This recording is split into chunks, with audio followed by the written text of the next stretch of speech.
Thank you for checking out the Media Marketing Podcast, a place where you can learn all things media and marketing related. Don't miss a beat in boosting your business and your brand. In each episode, you'll gain valuable insights, tools, and strategies to apply to your marketing efforts. And now your host, Brian Cargill. Tyler Carpenter, welcome to the Media Marketing Podcast. Just to give you a quick introduction, Tyler Carpenter is a comic book entrepreneur, having launched 4 graphic novels utilizing platforms like Indiegogo and Kickstarter to crowdfund and launch and distribute his self-published comics. A huge feat. He is the host of the YouTube show Draw and Talk, which is his platform to help build his audience. And Tyler has a background in marketing and has done work, with real estate companies and with publishing houses. Tyler, thank you for coming on to the show. You also forgot, no problem. You also forgot to mention we've been friends since preschool. Yeah, that wasn't in this introduction. What's going on here? Yeah, we've known each other for way too long. Yeah, friends from preschool. Then you went across the pond and just created a rock band and just dominated the London circuit. And came back over here. We met up in high school. So yeah, I figured I should give people the other bands in England a chance. So I was like, let's just go back to America and we'll dominate something else here. Oh my gosh, I love it, dude. Did actually, before we even get into like all this marketing stuff, was some of that experience with creating a band and learning how to promote yourself, has that translated into what you do today? Oh heck yeah, heck yeah. You want me to expound? I'll expound. When we started that band, we were 14 and 15 years old, and we weren't. I think we were like 13 actually, 13 and 14, and we weren't old enough to play in any of the places. And we're like, man, like we're a band, we want to play shows, so we had to be really proactive. So I mean, we're like, okay, how do we use a school auditorium? We're like, oh, what if it was a charity gig? So we got a charity to sponsor, and we were like, all the money is going to be raised, because we didn't care about the money. We just were like, we want to play a show. So we said all the money is going to go to charity, and we organized the whole thing. Like we got all the supporting acts. We went to our headmaster, Mr. Jackman, and we presented him this like folder. We're like, this is how the stage is going to look. These are all the people involved. This is how much money it's going to cost. And it was really proactive because we wanted to play a show. My band, we only played probably like 3 shows in England. We probably played like 3 or 4 shows in England, and we organized all of them ourselves because we were that desperate, because we wanted to play so badly. Well, I think that's like a huge like kind of testament to like your style in general, is like if there isn't a door, you create the opportunity. And at 14, 15 years old, that's hard to have like the discipline, and at any moment where you guys like, hey, we're like way in over our heads, like what have we gotten ourselves into? Yeah, exactly how you said it. If there's not a door, I'm going to make a door. And if there is a door and I'm not allowed in that door, I'm going to find a way to crash into it. And when people are like, yeah, you guys have to be 16-year-olds to play, 16 years old to play in this place, we're like, fine, we'll find our own place to play, and we'll host it ourselves if we have to. And oh, you have to be, this age to do this, and you have to be this genre. Well, we'll figure out how to do it that way. So I think that's the biggest thing that I've learned in marketing is if you see a closed door or you feel like, oh, I can't do it, just break through it and do it yourself. You don't need help. Yeah, exactly. And like has that been pretty much a running trend throughout a lot of your career? I mean, you've kind of picked up doing comic books in the last better part of the decade. And it's like, I think it's similar to what I do in the video world, where like I'm not waiting on a teacher to give me a project, or I'm not waiting for my parents to tell me like, here's the next project. It's like, okay, I have an interest here. I want to go for it. And like, what allows you to like kind of keep like chase after that that curiosity and not feel like you're, held back by perfection or trying to, it's hard to like live up to, if you're trying to emulate a professional or someone that's like been doing it for decades upon decades. Like, how do you, what inspires you to like be willing to take that leap? Yeah. So, big thing is, introspection. So, so in comic books, there's like the great artists. I'll just gonna throw up one of them, Jim Lee. He has the record for the highest selling comic book. His art is fantastic. And so if I want to ever work in the mainstream comics, I need to go, okay, that's the bar. Like that's the bar. So, and I need to look at my art. And if I put the two pieces of art together, I should be able to know, okay, my level isn't anywhere close to this. So I need to practice. And I think one thing that a lot of people want is they just want to immediately get into these big gigs. Like, I want to immediately work for DC, or I immediately want to work for Marvel.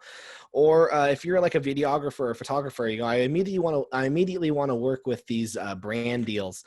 Tyler Babin, he used to work for Gary Vee, and he was like, man, I want to do videography for Nike, but they're not hiring me. So in one of his videos, he's like, I'm going to film my own Nike shoe video ad so that I can show them, hey, I can do it. Because if you do ever go to Nike and go, hey, can I market your shoes or your brand? And they say, yeah, how would you do it? Well, I've never done it before. Then they've got nothing to go off of. You can say, hey, I actually did A, B, and C beforehand. This is the evidence. That helps you. That pushes you in the right direction. But you need to be able to see what they want. You can't you can watch their commercials. You know, for me, it's looking at the great comic books and going, am I anywhere near close to that? And if I'm not, then I need to work a little harder to get there. Yeah, I think that's great. I like the Babin's example too. Yeah, because like I think that is a big thing that people are hesitant to like pump up a brand or like do an example project of a brand. But that's a great way to like showcase your skill. And like you said, like it's a lot easier to like have something to show for it. At least you've attempted than just starting from ground zero and like just winging it and hoping for the best. Yeah, and you never know if you're going to actually be the right fit. I say all the time that my dream comic would be to draw a Batman comic. Like, that would be my dream. And so a couple months ago, I was like, oh, well, you know what? Screw it. I'm just going to draw my own Batman comic. I'll give it away for free, but there's no one that says I can't draw my own Batman comic. So I mulled over the idea and I was like, okay. And I started writing it, and I think I got like 4 pages in, and I was like, okay, I'm actually really bored and I don't want to do this anymore. And then I was like, well, it's fine. I just want to draw the Batman comic. And I started drawing the Batman comic, and I realized 2 things. One, I didn't want to actually draw the Batman comic. I liked the idea of drawing the Batman comic. And 2, I wasn't good at drawing the Batman comic. So I think it's good for you to have your dreams, see, and then just go and do those practice projects. Like, make a sample project. Oh, I want to do real estate photography. Well, go find an open house and take some real estate photos, or do some videography. Do it for free. See if you can do it. See if you enjoy doing it, and see if it's something that you are willing to improve on. Because if you don't like it, you're not going to want to improve on it. So there's no point of you doing it anymore. Yeah, it's kind of a good way to like test the waters as Yeah. well. So this is, the media marketing podcast. And so thinking about like how you market yourself currently, Tyler, as we mentioned in this introduction, having your own YouTube show is a good way of marketing yourself. Do you want to talk about where that came from? And then we can maybe talk about how you marketed these graphic novels on Indiegogo and Kickstarter. Yeah. So I started my YouTube show. It started off, the channel used to be called Fictional Reality. I don't want to go into what the idea was for that, but I made a practice video. I made a sample video of what I thought this channel was going to be. I thought, by the way, it was the greatest idea. I showed my brother, and he's like, oh my gosh, delete this. Make sure no one ever sees this video. I've never wanted to throw up so hard in my life.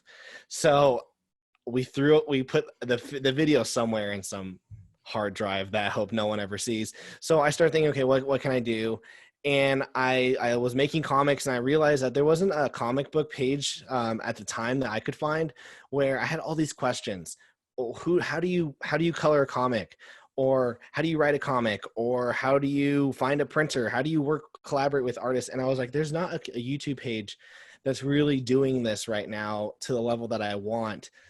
So I'm going to start it. And I try to come off as like an expert, like I'm going to tell you guys the things on what to do. And as the channel evolved and grew, it became less of a, hi, I'm Tyler Carpenter, and I'm an expert on this field. It became a, hi, my name is Tyler, and I'm a comic book person. I have these questions. Follow me on this journey, and we're going to hopefully answer these questions together. And so I've built a community of people who want to make comics, and also who like comics, and they want some questions answered. And I'm moving away from the tutorials, and mostly now doing a bit of commentary and showing the behind the scenes stuff. But I still have, but just because I'm growing the audience, but the people that follow me, they follow me because they want to be part of that journey. And I think that's what the YouTube show has really evolved into. Is it's now more like a documentary on Tyler's comic book creation. Dude, that's awesome. I really enjoy the fact that like you're scratching your own itch, like the thing that you wanted to see be done out there in the world. Like now you're like creating that. Yeah. And then 2, like giving yourself the freedom and flexibility to pivot. Like I think a lot of people, whether it's a business idea or YouTube channel, a lot of people have like one idea of what it should be, but like that was great that you did a small test, a small sample with your brother, and he says, hey, like maybe you should scrap this and change directions, and you listened to that, and you decided to go in a whole different direction. And I think that's great that even like you started doing how-to videos and realized that that wasn't really what you wanted to do, and switched over to doing more commentary and opinion, which I think actually gets people more excited. I'm still working on that with my own self, like having an opinion about things and willing to be a little bit more controversial and stepping on some toes. You definitely have to be able to, you have to be prepared to take a couple shots that you're not going to want. But I mean, I posted a video on Monday just about what, like a personal experience that happened to me.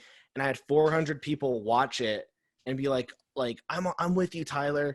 And someone commented and were like, hey, I just joined the channel. I have no idea what this video is referencing. But everyone's like, oh, this is Tyler and this is what happened to him. And so people who've been following this journey, this is like the next episode. Like this week, it wasn't very good for Tyler. So how can we support him? But also, and it's kind of a cheat with my channel. And I don't know if you felt this way with your podcast. If I have a question that I want answered, I will look up the people who I know can answer that question well for me. And I'll be like, hey, do you want to come on my YouTube show? And you can promote your stuff and we can talk. But secretly, I'm asking you the question that my audience wants when really I want the answers. And I'm going to pick your brain. Have you felt that with any of like your guests? Yeah, I mean, I'm learning all the time. I mean, it's kind of hard not to do an interview without like kind of gaining something in exchange. Like you're have greater understanding, or maybe like hear a little bit of information that you never thought before. And I'm sure there's plenty of things that like kind of go over my head too in some of these interviews. But I think, I'm with you. Like, and you probably are like, yeah, you might feel like you're the one that's asking the question on your behalf, but probably it's what a lot of other people have as well, you know? Yeah. I think other people have those questions, and I'm lucky enough to have a platform where I know the right people that I can get them on the show. I mean, and I have a Discord channel where it's the community of Draw and Talk, and they're like, hey, we would love a video about, this, or we'd love a video about that. And so I can go, okay, I know I can talk about this myself, but I'm unsure about this topic. Who can I grab that is good at this topic and bring them on the show? That helps me, one, create a friendship with that guest. I get to learn something from them. They get to promote their work. And now we've networked. We've networked in a way. Yeah, digitally too, which is exactly. Even more challenging to do.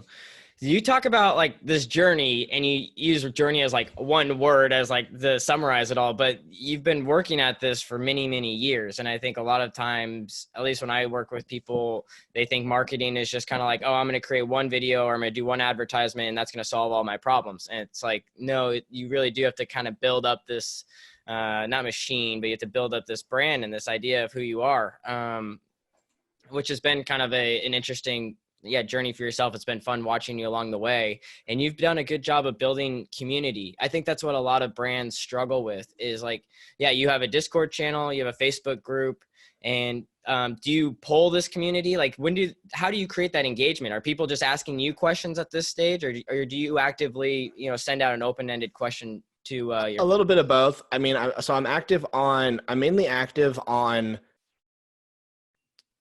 2 or 3 platforms. I'd say I'm heavily in Twitter. That's my main platform. YouTube's my main platform. Twitter's my second. Discord is to get all the cool people, is to like herd all the cool people that I want to engage with constantly.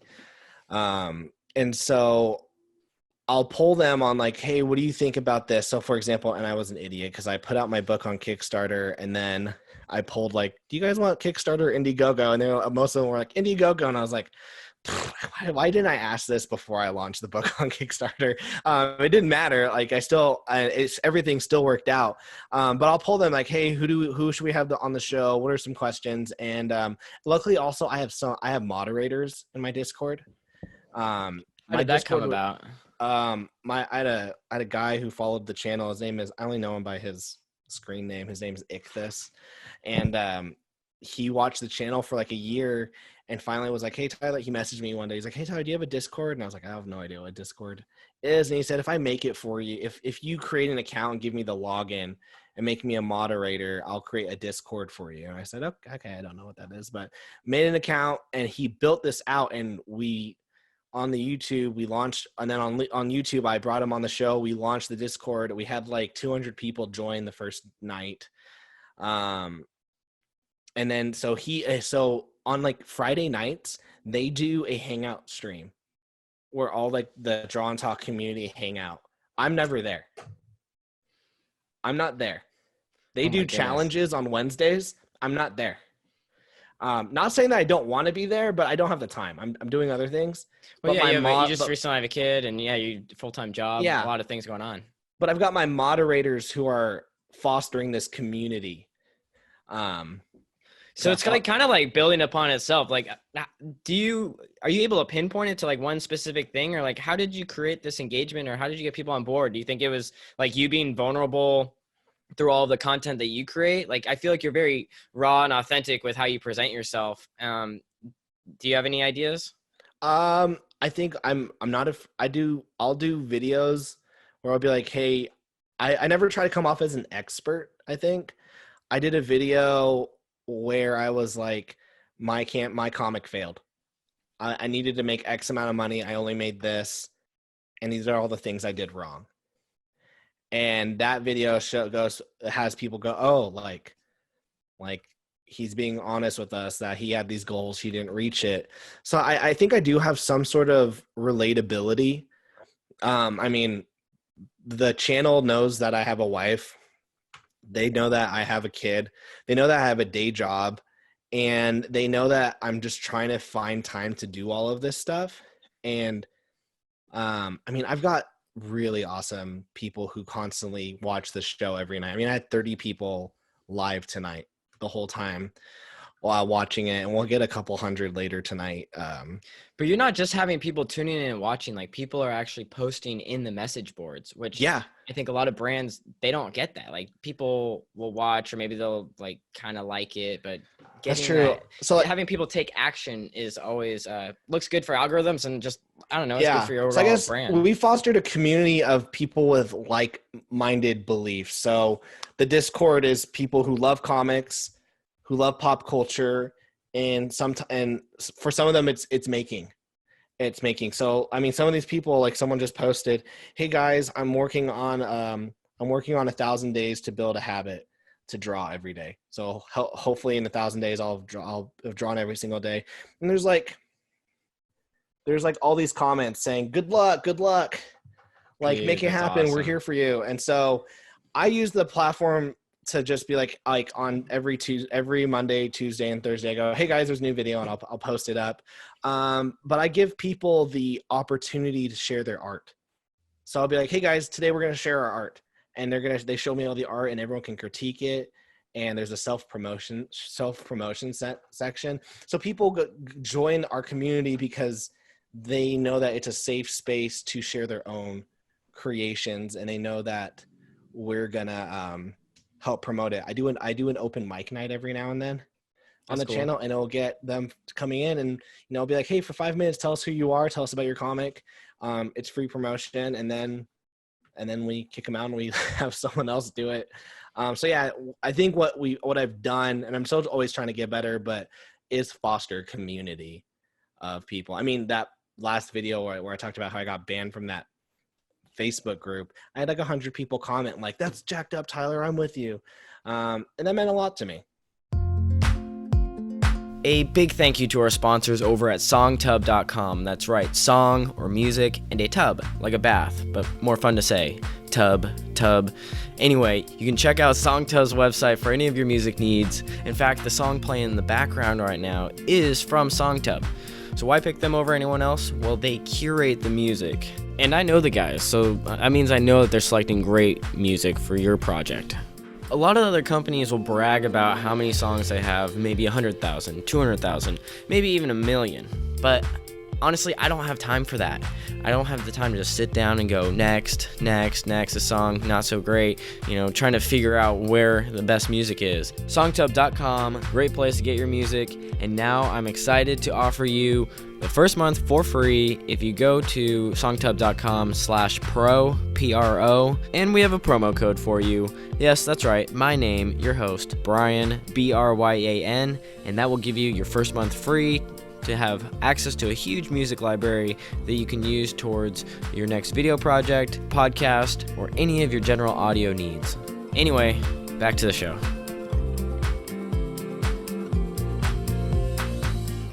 Yeah, that's awesome to know that like these people that you like 10 years ago would have never been able to really meet and create that opportunity. Like now you have this like digital online space of people that are, like you said, like-minded.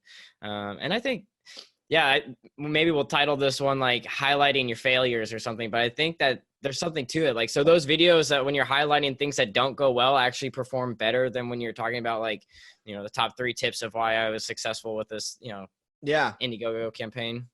Yeah, I wish the successful ones did better.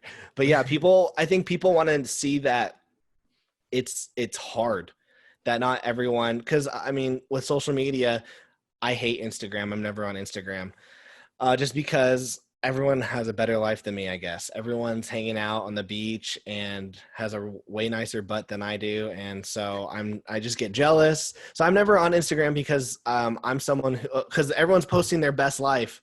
And I decided on my YouTube channel, I was going to show both sides. I'm going to show my wins and I'm going to show my lows, and I'm going to show like all the lows. I mean, I had a video where it was just like, guys, like I'm going to be gone for like a month. I can't do this anymore.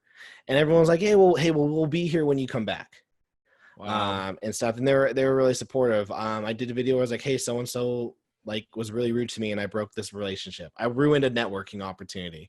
And everyone's like, oh, like, don't do that again. And then I'll do like something like, hey guys, I did something really well. And they'll be like, yeah, that's cool, but show us your failures. People like seeing that other people are having a hard time. Yeah. Especially with everything going on, it's probably even like more realistic or more, human to like, express what the hardships are. And especially in the creative world where like you have not only like you feel like your art is an extension of you, but it's also putting yourself out there to be critiqued, to be judged, because it is a subjective industry at the end of the day.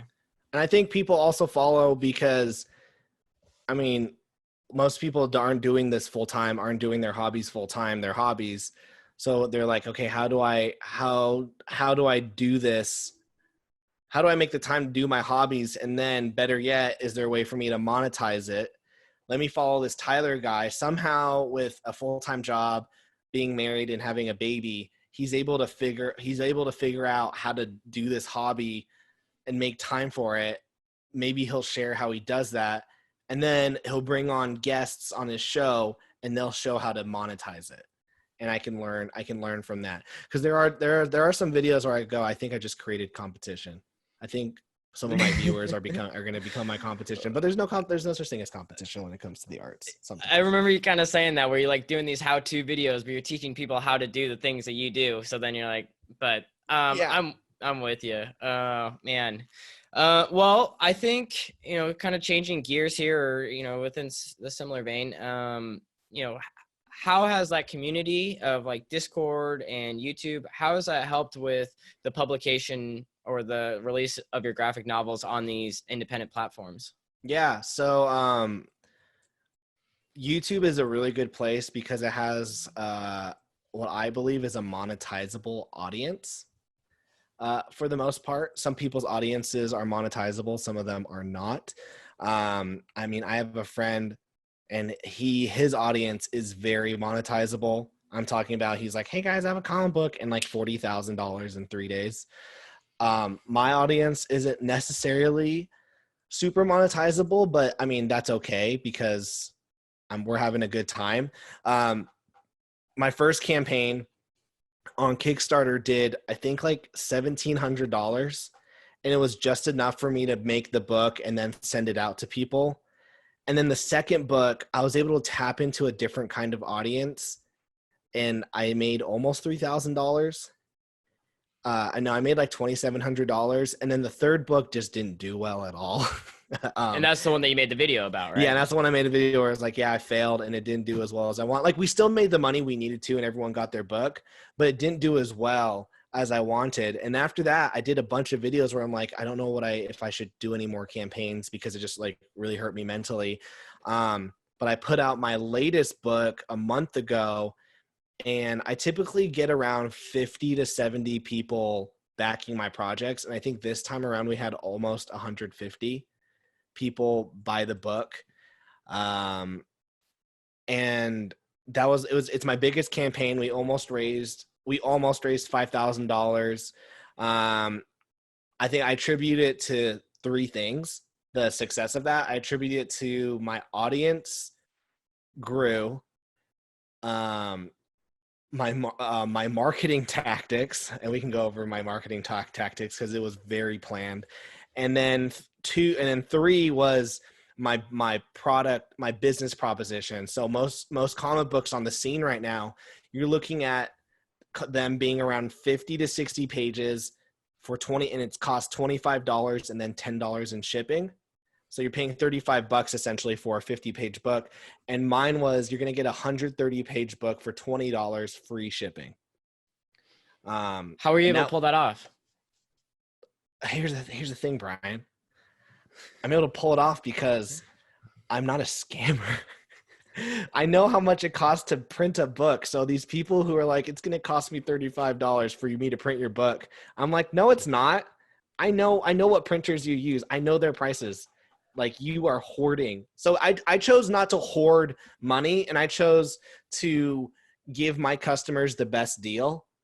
And it meant that I made less money, but it meant that my customers didn't have to destroy their wallets to get a product. And I think people really like that. And I think that's the business model I'm going to go with, is from now on, is $20 in free shipping. And does that mean I have to eat some of the cost? Yeah, but customer first. Yeah. Okay. So, and then unpacking some of those other things. So like, how about unique value proposition, and then some of the marketing tactics would be cool to dive into. So my unique value proposition was that free shipping. It was like every time I went on someone else's podcast and I was like, yeah, it's free shipping, the whole comment section would be like, free shipping. What are you talking about? And like the host would be like, Tyler, are you making money? This is really concerning. Like, you can't do free shipping with $100 book and it's $20. I'm like, yeah, you can, dude. I was like, yeah, you can. I know the printers that these people are using. I know how much money these people are hoarding. I'm trying to be good for the customer. So that was my value proposition. And then my marketing tactics, I planned out every video that was going to come out in those 3 weeks. And they were the most intense videos on my channel. And do you want to talk about those? Like, it was, so like that first video, was it just like a short promo and then you like went a little bit further? So like, I did a promo. So my tactic was to not promote my book very much. My promo, what I did was I hooked you in the video with a crazy video topic.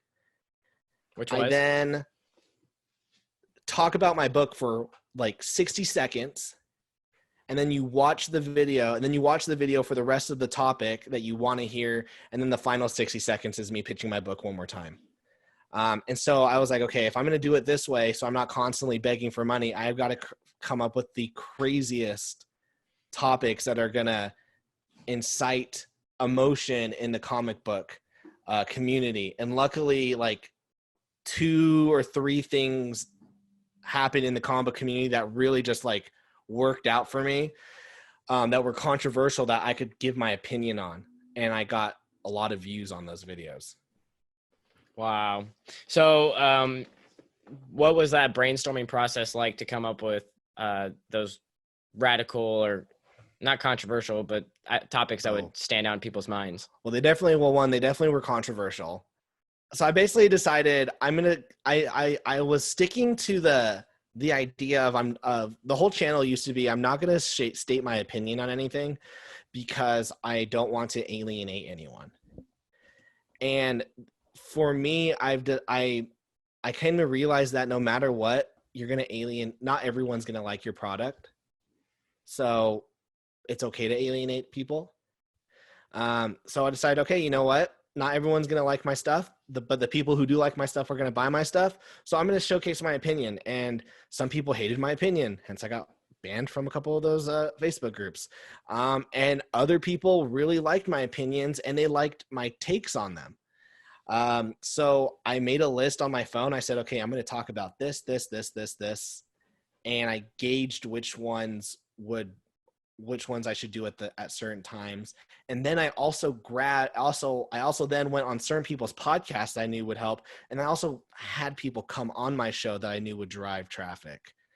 So is this like that whole, like this whole scheme, is it similar to like when you were in high school and you presented that to the principal? Like, did you have this all like mapped out on like a, yeah, I was like, hey, hey, Mr. Jackman, we want to do a charity thing. Before you say no to it, I've got 5 faculty members who say that they're okay with it and they're going to help. I already got the charity to say yes to it. We already have our goal. It's not going to cost you a dime. The only thing that you're going to have to do is keep the school open at till 9 p.m. And get this, we already have a cleaning crew that we're going to do. Wow. And he was like, yeah, if I don't have to do any work. So yeah, doing more of the prep work on the front end. And then some of this, I'm guessing, is like kind of learning like trial and error through those first handful of campaigns. And then, yeah, who knows, like maybe the silver lining in that third one not going as well motivated you to do like the right things to make the fourth one be a success. Yeah. And I just saw what a couple other people were doing that I actively chose not to. I've got some friends who every video is them doing a controversial topic. And for me, there are times where I'm like, gosh, they're just digging up problems at this point because they can't find them. So I decided I'm going to do only one video a week that's a little controversial to get people riled up. And then the second video is like hey guys, how to make comic books. Yeah. And then next video is a live show. And that formula is working really well right now. I've had this week. Wait, say that formula one more time for people. One controversial video, one branded video, like how to, and then one live show. Wow. So 3 videos a week, and it's working out really well. In fact, I normally get around 500 to 1,000 views a week on my YouTube channel. And I got notified yesterday that last week my channel got 10,000 views. Woo. Yeah. So it's working. Dude, that's awesome. But it also took 3 years of figuring out. Just a quick one. I mean, like with this live today, we just went for it. But do you do a little bit of promo for those live sessions? No, just go for it. I in the morning send out. I in the morning I let my Discord and my Facebook group say, hey guys, tonight we're having a live show. But for the most part, people know. On Tuesday nights, Tyler's streaming. So there's a little bit of consistency there, which is good. Before we, keep diving into like Indiegogo, do you have any thoughts around like doing time relevant pieces? Like, maybe there's a big event going on and you want to do like an opinion about it versus like those long-term pieces. Like, is there like a part of you that's just like, oh man, I know that like I only have this window to promote this and then it's not going to be relevant anymore? Yeah. So it's funny. Let's at my job right now, I write blog posts with the goal of getting traffic to our website. So I posted a blog post this morning and I worked really hard on it. I worked really hard on it, and it was doing all right. It was getting some people to traffic, and then something happened. I got an email about it, and it was timely, and it was on brand for my job. And I was like, Flip, if I post something right now, I'm going to kill the blog post I just did. It'll kill the engagement. What do I do? If I post it tomorrow, it's old news. So I quickly drummed up something in 10 minutes. So like a breaking news story happened. And then 10 minutes later, I had like a copied and pasted version of it that linked to theirs, but they had to come to our website first. And immediately, like 300 shares on Facebook and whatnot. Maybe not 300 shares. That's a lot of shares, but you know what I mean? Like it killed it more than the other blog post, which I was like, man, I worked really hard on this, but the timely one is what worked. In April, same thing. We did a timely blog post that got out over 100,000 views of traffic on our website. Had we not posted it that day and on that topic, we would have missed out on something. On my YouTube channel, I was supposed to post the video I was going to do on Thursday on Monday, but it was more timely for me to post this Monday video now because it's relevant. Yeah, so there is a bit of a strategy there. Yeah. And then that was great that you like saw that happening with that other blog post and you kind of solved the problem, while it was happening. So I guess that's like a good thing to keep in mind too, is like be following the analytics of whatever your post is throughout the day. Like I pulled up the analytics. So that blog post that I worked really hard on got 15 views this morning. And I was like, if I keep it up by the end of the day, it will get higher. And then I posted that timely one and it got 300 views today. Wow. And so I killed something. I killed content and created new content that was way better for me. And I think a lot of us creatives, we consider our content like our babies, and we like love our babies and we don't want to do anything with our babies. And we don't want anyone to hurt our babies. But at this point, I'm totally fine with killing and replacing my babies with something that's going to be better. Yeah.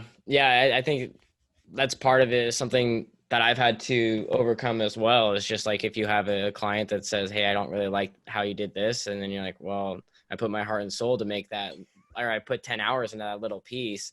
Like, now you want me to change it? But yeah, that's all part of the gig. Talking about bringing it back to Indiegogo and Kickstarter, you had mentioned that you had asked your group, or you had polled people, and like you had some reservations behind promoting on both of them. Is there a different strategy and approach to how you promote on each of those platforms? And it's just preference right now. It's kind of like a little political game. If you go on Kickstarter, you're more liberal, and if you promote on Indiegogo, you're more conservative. And I was just like, I'm going to put it on Kickstarter because my last Indiegogo didn't do well. I got an overwhelming amount of support on Kickstarter, and I did a 20-day campaign, and normally they do 30 or 60. I did a 20-day campaign. And then on Indiegogo, most people do 30 to 60-day campaigns. I did a 7-day campaign, and in the first 3 days of my Indiegogo, I did a third of the amount I did on Kickstarter. So had I continued with doing Indiegogo, I think we would have raised more money.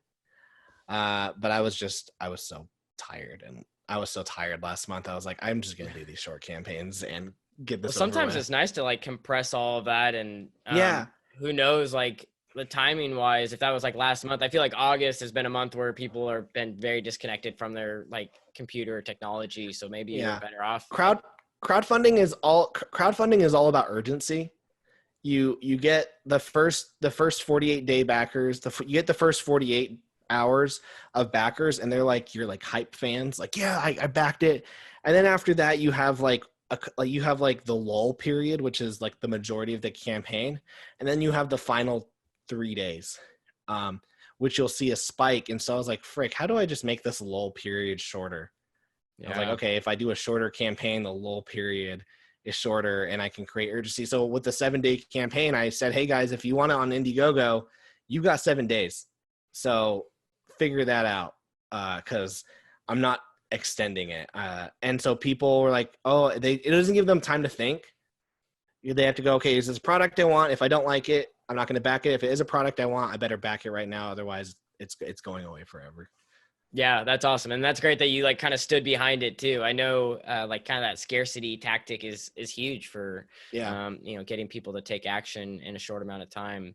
Do you have any, you know, general tips maybe beyond someone promoting a graphic novel, but maybe someone wants to take a product and put it on Indiegogo and Kickstarter? Do you have any tips for how someone should approach that? I know a guy. I wish we were friends. Tanner Yarrow. But Tanner Yarrow produces Dungeons and Dragons products that he manufactures. He did I think $2 million Kickstarter campaigns. A cactus knows how to survive. It can endure scorching heat, limited rainfall, and defends itself against critters daily. Your business is no different. To survive harsh conditions, it's important to develop deep roots using media content that'll continuously nourish and support your marketing efforts day after day. Tactus Media is here to help you determine a strategy and create media content. Together, let's map out the next sequence of videos, podcasts, and social media to help your business thrive. Work with Tactus Media, media tactics that stick. Ouch! Visit tactusmedia.com to learn more. So when you do Kickstarter crowdfunding, two pieces of advice: get ready to spend a crap ton of your own money on creating the product, on paying someone to help advertise it for you, and then after that, the fulfillment of it. I mean, I know Tanner hired an advertising company, and I researched them. I think they asked for $15,000 up front. Oh. So, but I mean, 15,000 up front. For him, you know. Yeah, but yeah. So I mean, 15,000 up front, and he has $1 million campaign. That's nothing. But then he also had to manufacture the test stuff, and he had to do his time. So if you're gonna do Kickstarter, Indiegogo, and you don't have a platform, and if you don't have a brand, then you better have a good product, and you better put a lot of time into the content creation and advertising of it. It's a hard crowdfunding is not. It's not easy. It irked me so much. They said, Tyler, how come your book's not on Indiegogo? If your book was on Indiegogo, you're guaranteed $10,000. And I was like, shut your mouth. You're not guaranteeing $10,000 just because you're on Indiegogo. You got to hustle. Everyone's got to hustle. I think that's a really good eye opener too, because I've heard of a handful of people, trying to launch a product, and then they're like, oh, now I have to actually figure out the manufacturing, where am I going to get the materials from? How am I going to ship it to them? And then, trying to do it in a timely manner. Cause like nowadays with Amazon Prime, people are expecting delivery in a day or two. Yeah. and a lot of times they won't do the prep work. So once they fund, they'll be like, oh crap, now I got to figure out how to fulfill this. Like before I even did the Kickstarter and Indiegogo, I already knew I already had the boxes I needed it. I already had the packaging ready. I already knew how much shipping was going to cost. I already knew how I was going to fulfill it. And I already knew who was going to manufacture my product. And if you don't have those questions answered beforehand, you're in a world of hurt down the road. Yeah. Or you figure it out and you're just sweating bullets and hopefully trying to figure things out. If people have questions, can they reach out to you, Tyler? Yeah. They can always reach out to me. Like how do they reach out to me or? Yeah. What's a good way for people to get connected with you? Yeah, you can, we can always subscribe on youtube.com/drawandtalk. But also on that page, and if you go to the about section, I've got a business email address on there. It's contactfictionalreality@gmail.com. I do have a Draw and Talk one, but I don't use it. That's the one I use mostly. I love it. From the OG handle there. Yeah, from the OG YouTube idea that's buried. Oh man, 6 feet under. Reminds me of that movie Stranger Than Fiction with Will Ferrell. Classic. Classic. Well, I guess not really a classic, but a good one. Yeah, it's a good one. All right, Tyler. So let's move along in these questions. I think you did a great job of answering those first couple. Thanks. Yeah, dude, you're doing a great job. I think you're doing a good job of explaining to people. Indiegogo and Kickstarter are like these buzz term like platforms, and like you said, or like you've mentioned, people are just like, you put it up there and you get $10,000. It's that easy, and that's, I think, is some of the mentality behind it. So knowing that to put in some more forethought before you decide to launch on these platforms. I had a friend who put that theory to the test. He put his book on Indiegogo and said, I'm not going to do any promotion and I'm not going to tell anyone about it. Like, I found his book on Indiegogo. I was like, hey, Travis, you know your book's on Indiegogo? He goes, yeah. I was like, how come I haven't heard anything about it? He goes, don't tell anyone. I'm doing an experiment. He made $5. Well, hey, good. Like, and he goes, yeah, it's not a real thing to just put your stuff up. And oh my gosh, it's going to happen. Yeah. So like kind of doing all the promo. And then is it, I don't have as much experience around it, but I think one of the platforms, like if you don't meet the goal, like you don't get any of the funding. Kickstarter. Yeah, it's Kickstarter. Indiegogo, you can set it as it's called a fixed goal. Whenever I do Indiegogo, I do a flex goal so that I am guaranteed to get the money, but Kickstarter, it's all or nothing. Wow. Yeah. That's a higher stake. So do you plan around that? Yeah, I make sure the goal is really low. Yeah, I make sure the goal's really low so that I know I'm going to hit it. Oh my gosh. And it lets people, but it also lets the customer know they're going to get it. Because there's nothing worse than backing a Kickstarter and then the book doesn't get funded. I mean, you don't lose any money, but you also don't get the product. So when I do a goal of 500 and we get that in 24 hours, then people go, okay, I know I'm guaranteed my book, so I'll pay for it. Wow. So that's something to consider too when people are putting their stuff out there. Tyler, what about personal branding versus your YouTube channel or like Draw and Talk? You kind of, both of them are synonymous, right, with what you're doing right now? What do you mean?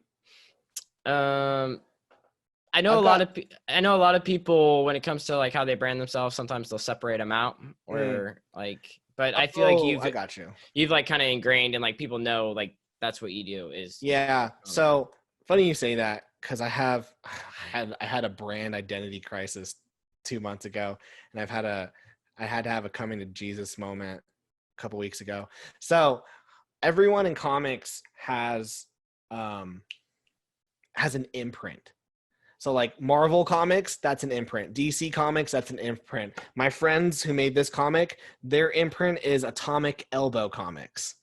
So I was like, crap, what do I call mine? And I was like, do I call it Draw and Talk Comics? Because that's what my website is, and that's what my YouTube channel is. And I was like, yeah, but it didn't really like fit, because it's just like Draw and Talk Comics. Like, I don't know. Maybe you could just narrate your comics, dude. Yeah, exactly. So then I have a thing going on my community called the FURK gang, and the FURK mafia, and that's just what we call ourselves, because one day I was like, man, I didn't want to say the F word on stream, so I kept saying I don't give a FURK, and it kept going along. So when people are like, I support Tyler, FURK gang, I've got my own war gang. Like, I got soldiers. I'll stick my people on anyone. So don't you have a shirt? You have like merchandise that says FURK gang, right? I don't have it with me. Sorry, yeah, putting you on the spot there. Yeah, but I have a shirt, and we have merchandise and phone cases and mugs for the FURK gang. It's my Patreon. People pay $1 or $5 a month to be part of the exclusive FURK gang. $1 gets you FURK gang, but $5 gets you into the FURK mafia. So people pay that monthly, but I didn't want FURK gang comics, because then people are like, what is FURK? What, like, most people, when they join the channel and they go, well, and our mods go, welcome to the channel, Steven, FURK gang. They go, what's a FURK gang? Because they're new. So I was like, okay, that's not going to be good branding. For the last 3 months, I've been saying the phrase, I want to have a silly goose time. Brian, I've been saying for the last 3 months, all I want is to have is a silly goose time. And I've been saying, well, I hope you're having one so far. We're having a silly goose time, man.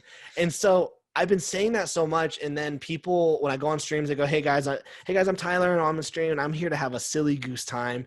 And then when I talk about my comics, I'm like, guys, when you read my comics, I just hope you have a silly goose time. So now that's what my imprint is. Love it. Silly Goose Comics. with that being said, I mean, I don't think it's good branding because I got Draw and Talk, FURK Gang, and then Silly Goose Comics, and sometimes it can get muddled. But for the most part, that's how I've dealt with my branding. Yeah, it's interesting, but they do kind of like go hand in hand. I guess people that are familiar, they're kind of in on the, not like joke, but they're like, they understand. They like it makes sense to them. It's part of the cult mentality I've created. Oh my gosh, I'm the Tyler. supreme leader. You're whispering in the mic, but people that actually helps people hear it back. It's being, when you're a part of the community, you're gonna learn these terms. Like, oh, you're part of the Draw and Talk community. Are you part of the FURK Gang? Yeah, I'm part of the FURK Gang.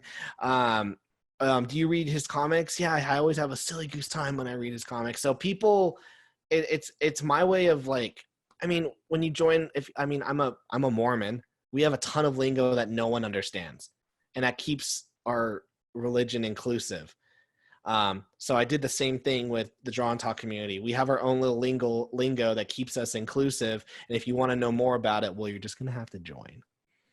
That's kind of cool. I mean, that's not specific to Mormon. You think of like in school, or you think of like all the acronyms of certain organizations that people use that like, if you would only know it if you're part of that organization. Yeah, exactly. So, even with like every industry has their own like stuff, and you would never know until you join that industry. So yeah, in a way I did that to create something inclusive.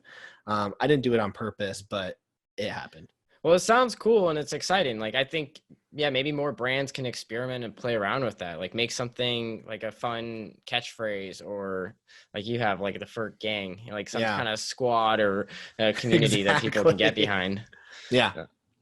All right, Tyler, we're flying through these questions, and I know your time is pretty limited, but do you have any tips for someone, starting up a YouTube channel, or, anything come to mind for how to get like creating your first media assets, or just feeling comfortable getting it out there? I think my camera's is not as nice as yours.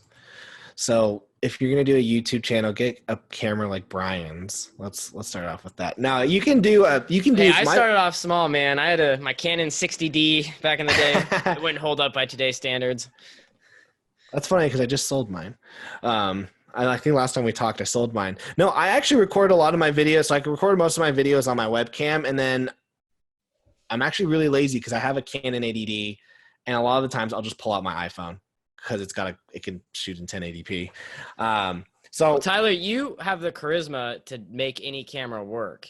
Like, I think that's part of it too, is like content is king or queen. And so like being able to just produce something of value for your audience and having them connect with you, like through the camera lens, like you do a good job of that. Like you could be filming on like my old flip cam that we used to make videos on. Like, yeah, man, we made an hour and a half video on like a point and shoot video camera, and we killed it. So yeah, I think with YouTube, I think everyone gets hung up with, I need to have a $1,000 camera, and I need to do this. And I'm like, man, I create all my stuff on my phone, and I've got this. I've got a phone tripod that I paid $8 for. So I mean, I got a iPhone microphone that cost me $50 too. It's normally $300, but I swindled the dude. I just got it cheap. Wait, did you like haggle him, or did you just like? I did haggle. He's like, I want it for $100. He's like, I'll sell it to you for $100. I was like, I'll pay $50. And he was like, okay, fine. But I think just putting out, like, see what other channels are doing and pick the best things you like from those channels, and then somehow try to incorporate what you can in those channels. I mean, you're never going to be a Logan Paul. You're never going to be a David Dobrik. You're never going to be a Gary Vee. Hopefully no one ever becomes another Gary Vee, because you'll die. Just working 72 hours straight. Exactly. You got to want it. And so, but find what you want. And then, I mean, I was posting video, and then I've been doing YouTube for 3 years, and I'm only at 3,000. I'm almost at 3,300 subscribers, and that's fine. Like, unless you like hit a home run and you somehow your content and who you are is just goes viral, you're going to be grinding. I mean, I'll post a video I mean, right now, if I post a video and if it doesn't get at least 100 views, I'll most likely unlist it. But I mean, like last year I was posting videos and they're getting 30 views. And I was like, yes, that's what I'm talking about. So yeah, I mean, most of my videos don't get 1,000 views and I'm okay with that. If it happens, that's dope. But just know it's a grind. Yeah, I think that's a big part, and that's what I try to let my clients know too. It's like it's consistency, and you've been talking about this journey, and like hopefully you're building this brand that's gonna live as long as you do, or the next decade, and that should be something that you're like kind of passionate and excited about. When I talk with my peers and they go, Tyler, how come my YouTube channel isn't doing like A, B, and C? I'm like, well, let's look at your video, and then we'll go on their channel. We'll go, okay, first off, your channel looks ugly. So let's talk about that. Now let's look at your thumbnails. Your thumbnails look ugly. Let's talk about that. I hope you're not saying it this harshly. I do. And then I go, now let's look at your video. And here's the thing. Your video might be cool, but unless your thumbnail and title is just as good, no one's going to click on it. So people are shocked. I'll spend an hour or two on my thumbnail. Yeah. And I'll do like 4 or 5 different iterations until I'm like, okay, I think this is the one. And I think that's pretty standard practice now. Like the days where you could just put like at the 15 or 30-second mark, just grab whatever that was, and like if it's someone's like blurry face, I'd be okay. But now it needs to like have a face that showcases emotion, and like you mentioned, having the brand and having a title that's interesting. Yeah, I mean, I hate that my first video is the one that has 47,000 views because it's my worst video. But I mean, the one where you're on the roof? No, that one. No, I worked so hard on that video and it's so bad. But I mean, what's gonna get someone to click? I mean, this video I did last month. It says how Cyberfrog wrecked planet hit $1 million on Indiegogo. And then I have the cover and it says $1 million. And people are going to go, oh my gosh, this comic did $1 million. Like, how did it do it? Or, $39,000 stolen from customers. This Indiegogo sucks. And people go, oh, this comic book like stole $39,000 from it. So be clickbait. Be as clickbaity as you can, but make sure that when they click on it, they actually get what they were promised. Yeah, provide that value. Yeah, but still provide that value. But I try to make my thumbnails very clickbaity, but also or like things that you would want to click on, right? Like you're sometimes thinking about from your own perspective. I mean, if we're talking about marketing, which we are, you gotta make it appeal to them emotionally, and I mean, I did a video from one of my, and it said, watch out for this kind of creator. And on the thumbnail, it says, stay away from Mags. And I have Mags, this comic book creator. I have her face plastered on it. There's a screenshot of a Twitter message. And then it shows a prominent creator that everyone knows. So now people go, oh my gosh, stay away from Mags. What did she do to this really popular creator? I'm going to click on this because this is drama filled. So yeah, creating that tension, and then yeah, it doesn't always have to be like that direct, but like I guess thinking for other brands and businesses out there, what is something that your customers might be thinking about that would just make them want to click on it, and builds up that idea of like what a sense of like suspense or like a thrill and wanting to you need to when they. And my boss hates this sometimes, but he's like very tabloid. You do very tabloid stuff, Tyler, and I'm like, well, I'm good at it. Maybe you have a future at TMZ, dude. Yeah. But you have to when people read your headline, they need to feel an emotion, and that emotion doesn't, even if the content inside is good, you can give them a negative emotion. You can go with a headline that says, I don't know. Well, yeah, I mean, like we were talking about earlier, like scarcity or fear or any number of things. Yeah, exactly. I mean, all like 99% of the content that I post on my work is very positive, but positivity doesn't necessarily like get the click. So if you can do something that's going to hook them in, and there's a twist, and they go, oh, I've been given this twist. What's the value I'm going to get from engaging in this person? I mean, one thing with the reason why people love Gary Vee is he goes, let me show you how to do this. Some of the best YouTube videos are how to get your first 1,000 subscribers.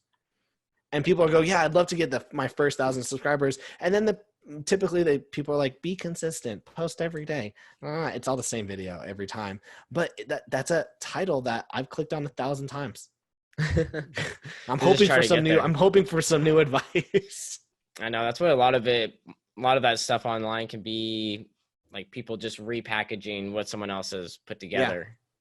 Yeah, and there's nothing wrong, by the way, if any creator is having a hard time creating their own original content, curate some content. Go with what like, oh, hey, Brian talked about this topic. Let me grab some content from Brian, put my own spin on it. And also that looks good for that creator because now Brian's like, oh, you're kind of like networking for me. You're sharing my stuff. You're spinning it. You've shared my brand. So curate content. Most of the content I do on my YouTube channel currently is curated. I didn't do the work. Someone else did the work and I shared it.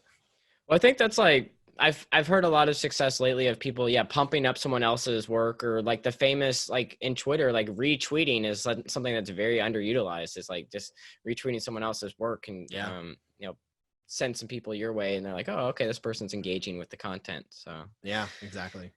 Tyler, I know you're an hour ahead. This has been super awesome having you on to the podcast. You've been on every podcast I've made so far in my lifetime. So it's been great getting you on one more with the Media Marketing Podcast.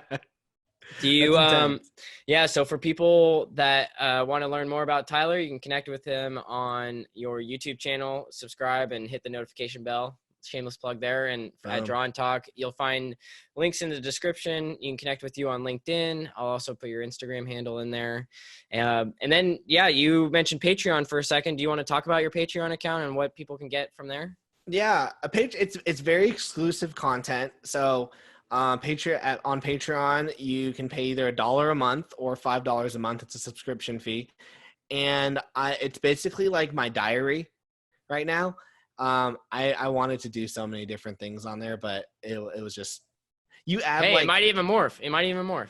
Yeah. My goal is to do Patreon full time, to have all my comics go through Patreon, all my YouTube videos go through Patreon. I have a certain dollar I have to hit to do that. But right now it's for $1 or $5, you get all the behind the scenes stuff I do. I'm showing off projects that are coming out in 2021, 2022. I show even more ups and downs. And I break down a lot of the things that I break down a lot more processes, things that I don't want to tell people that secret publicly, but I'll share it to my Patreons, and it's a good venting place. I'm really happy with what we're doing there, and I got like 3 new Patreons this week, which was awesome. So I'm really going to be pumping out. I'm actually it's funny that we're talking about marketing. There are people who live off of Patreon, Brian, and I wanted to figure out how. So in 2 weeks, am getting someone on the show who makes $5,000 a month on Patreon. Wow. Because I said, hey, I see that you do this. I want to pick your brain, come on my show and we can promote your comic. And he was like, was it pretty easy to get a hold of him? I had to create, so as you create content, I think as you level up, you start to join new circles. So in the last 3 months, actually, I've upped my circles. I'm engaging with higher level creators who have higher connections than what I was previously allowed. And I'm becoming friends with them. They're allowing me into their circles. And then they're like, as they push up, they're like holding my shirt a little and saying, hey, Tyler, like, follow along. He actually reached out to me because he said, hey, Tyler, I noticed you're now part of these circles. Why aren't you doing the things that we're doing? And I was like, oh, well, I don't know how to do the things you're doing. He goes, well, can I come on your show and promote my comic and I'll give you some one-on-one? I'm like, yes, Wow. absolutely. I think if you can give someone, if I think I think all businesses should have a podcast. You ready for my big like hiring tip that I always do when Let's I do go. an interview? Let's get the hot take. Let's get the rants going. You Tyler. ready for this? I'm gonna get my boss is gonna be like, oh my gosh, fired this guy. I think every business, if you can, it should have a podcast, not to get views, but to network with people. So if you are in like a dental company and you need to get your product into all the different dental offices, create a podcast and invite those dentists on. And your goal isn't to get views on the podcast, but it's a way to say, hey, we're going to promote you. And they go, oh yeah. And you do put out that podcast, but you give them a value proposition. Hey, I'm going to do this for you for free, but now I'm one-on-one talking with my future client. And by the end of this podcast, and now I have one-on-one time with you, you're going to buy my product. So it's a good way to get that one-on-one that you need with the people that are going to grow your business. So, I mean, if businesses are okay with saying, I'm going to make a podcast, not to get views and make money off of it, but to find potential clients, that's a new way to utilize a podcast. Yeah, especially because I think that's a great point, because in the early stages, yeah, you're only going to get 5-10 listens, but if those 5-10 listens are by the right people, then that's a success. I think a lot of people get hooked on these vanity metrics of I need to get 1,000 listens on this podcast for it to mean anything. But I'm a big fan of podcasts too, because it allows for these longer conversations. You're allowed to educate potential customers throughout the process, and you're able to be with them when they're at the gym, be with them when they're doing their commute, while they're cooking breakfast, any number of things. If I need something from you, Brian, if I go, hey Brian, I need you to make a $3,000 deal with me, you're gonna be like, I don't know who you are. No. But if I go, hey Brian, I really like your brand, I really like what you're doing, we have a podcast, will you come on for free and we'll promote your brand, and you can use that link, you can share it out on your social media, and let's do this. And now we do this podcast, and there's always the behind the scenes stuff after the podcast, and they go, hey, thank you so much, Brian, for doing this podcast with us. I don't know if you're familiar with my business, by the way. And then now I have a one-on-one sales pitch to you, and I've got you where I want. Well, it doesn't have to sound that slimy, Tyler. But yeah, I'm with you. Where it's it opens up the door, and it allows for that conversation to happen. So well, that's what my live shows are. It's to open up opportunities with creators that I want. I mean, I want to work at DC Comics one day, maybe, possibly. So I reached out to the current Batman writer. Hey, you want to come on my show? He came on. Dude, that's and awesome. Now I can DM him every now. I DM him every now and then. Hey, I'm working on this, and he goes, "Oh, that's so cool. Keep it up." Wow. So it's a good way to network. Even if his podcast didn't get very many views at the time, but it gave me a space to network with him. Yeah, I guess my follow-up question to that is when you are reaching out to these groups, do you think people should be so you're at a spot now where you have a couple thousand followers on YouTube, and that probably gives you a little bit more leverage. But even if someone only has say less than 100 followers, do they still have a little bit of leverage just by having the platform to reach out to those people? I had less than 1,000 followers when I asked that Batman writer to come on. I mean, don't get me wrong. I followed him. I engaged with all of his content. And then when he put out, hey, wanting to promote my book. And then I was like, hey, I follow all your stuff. Do you know me? He goes, oh yeah, you comment on all my Twitter posts. Yeah. Do you want to come on my podcast? I've got 50 listeners. And to him, he's like, yeah, 50 listeners? Those 50 people could possibly buy my stuff? Absolutely. And for me, I'm like, I'm about to have a one-on-one with a professional writer. So how nervous were you when you were doing that I was podcast? freaking nervous. And at the end of our conversation, we had a 30-minute behind the scenes talk. And I was just like, and when I do this, should I do this? And he was like, what are you talking about? I'm like, when you write Batman? So So I mean, now that I've gone, I'm a little more confident. But I think people want to see that you engage with them, and I think if you give more than what you take, people are going to see that and they're going to want that. Love it. I think that's a good one to end on, man. I appreciate you coming on to the show, Tyler. This has been truly a pleasure, and I'm excited for how people receive it. And thanks for going live. We made it to an hour and 20 minutes. So dang, that's a good amount of time. Yeah. All right, dude. Until next time, and good luck on the next comic coming out. Thanks, man. All right. Peace. I want to say a big thanks for tuning into the Media Marketing Podcast. Please subscribe to get notifications for new episodes, which are coming out every Thursday morning, or at least we're striving for that.